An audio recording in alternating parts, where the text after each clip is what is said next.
Over here, you have been given 3 threads. Let's call them A, B, and C. Now, in how many ways can you tie them? Obviously, you can tie these 3 threads in many ways. But over here, we consider 2 possible ways in which we can tie these 3 threads. Now, the first case is when you tie these threads in an end-to-end fashion.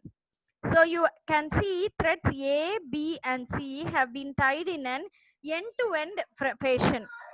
That is, A has been tied with B, B has been tied with C.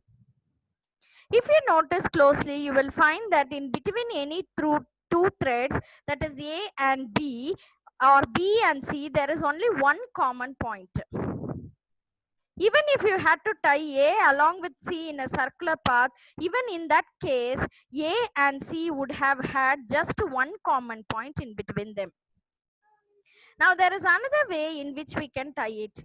Over here, we can tie A, B, and C in a manner shown. Now if we observe closely, you will find that there is more than one common point in this case, because the strings or the threads have not been tied end to end. Instead, all these strings have been tied at this end as well as at this end. So all these three strings have two common points.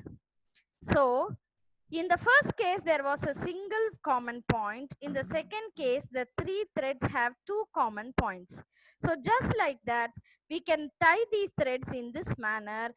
Also, we can place resistors in a similar manner. So let us find out how it is done. And so what we call these 3 different arrangements. We consider when a case where the resistors have been tied in an end-to-end fashion, that is the green resistor has been tied with blue and the blue has been tied with red. So in this way, the green, blue and red resistors have been tied end to end. This arrangement is known as series array connection of resistors because they have been connected in series or in an end-to-end fashion. Similarly, just like the case of thread, the resistors can also be connected in this manner. Over here, in between these 3 resistors, there are 2 common points as you can see. In series connection, there was only one common point in between the 2 resistors. In this case, there are 2 common points between any of the resistors or all the 3 resistors. So, this connection where the resistors have more than one common point among themselves is known as parallel connection of resistors. As you can see, the red, blue and green resistors have been connected in a parallel connection. So series and parallel connection are the 2 methods in which resistors can be connected. Now we consider a simple circuit diagram. In this circuit diagram, we have considered, one minute.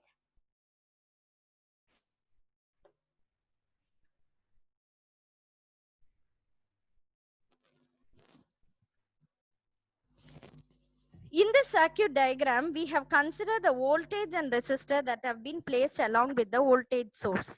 Obviously, when the circuit is complete, a certain amount of current I will flow through the resistor. Now, let us find out how and what happens to the circuit. Current which flows through the entire circuit when we consider a series connection of resistors and we consider a parallel connection of resistors. So initially at first, we consider a parallel connection of resistors. Here resistors R1, R2, R3 have been connected in parallel and they have 2 common points in between them A and B. That is, these 3 resistors have been connected in parallel across AB and a voltage has been applied across 3 resistors. So a current I is flowing through the circuit. Now, what do you think will happen if the current I, once it reaches point A, because there are 3 possible ways in which current can go. Do you think current will go in this way along R1? or in this way along R2 or along the way that is along R3.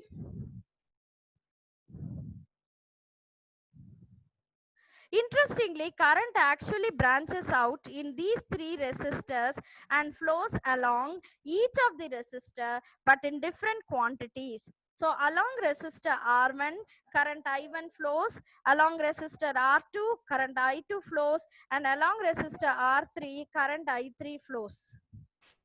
So what can we say? We can say that current I has been branched out into three branches along the three resistor branches I1, I2 and I3. So these current travel along the length of the resistor and again they meet at point B. So what do you think will happen when they meet at point B? All these three branches of current I1, I2, I3 will combine again and give us back the current that was flowing through the cell. So we get back current I, which again returns to the cell, and that is circulated throughout the entire circuit. So in a parallel connection, what will happen if we have three connected bulbs? We saw current is branching out into each resistor arm. So let us say we have considered three bulbs in place of three resistors that are connected in parallel. So if we disconnect one bulb, you will notice that only one bulb gets switched off, the other bulb remains switched on, because the current in those branches are still flowing and it is not dependent on the current that is flowing through the middle branch. So now consider a series connection over here. Resistors R1, R2, R3 have been connected in series. You will notice that they have only one common point in between them. That is, the common point is between R1 and R2 is this, between R2 and R3 is this, and between R1 and R3 is this cell. So since these resistors have been connected in series, what do you think will happen when as current is circulated by the voltage source? And there is no separate branch for the current to branch out. The current that flows through the resistor is equal.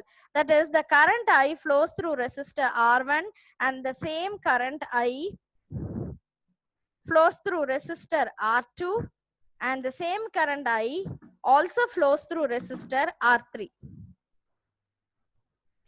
So there is no branching out of the current and the same current is flowing in all the resistors in a series connection. As you can see, same current I is circulated around the circuit and is flowing through each of the resistor. So when we connect a series of bulb in a series connection, since the current is flowing through them, it will be same. What do you think will happen if we remove one bulb? That is right. All the bulbs get disconnected simultaneously. Why? Because as we learnt in a series connection, same current is flowing through these bulbs. So the same current is flowing through all the bulbs. So you can see that when all of the bulbs are connected, all the bulbs will glow. But even if one bulb is taken up like this, in this case, the first bulb, last bulb, middle bulb and the first bulb. So now we want to get a bit of mathematics and calculation for a series connection, which we will see in our next physics class. Since it is little tough and it's very important, I am not going to continue in this present class.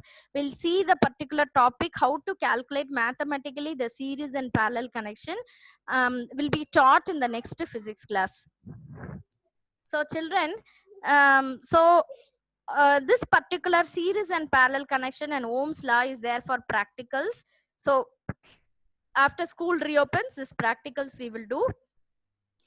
In the previous video I showed you about the Ohm's law. That also in practicals we will find out whether V is equal to IR, what happens when R is decreased or increased, what happens when I is increased or decreased, that is when voltage is increased or decreased, what happens to current. We will experiment it through lab equipments, and also we have in experiment based on series and parallel connection, which we also will do after the school reopens. So next class we will learn about how to mathematically calculate the series and parallel resistance and current and the voltage. Okay, children.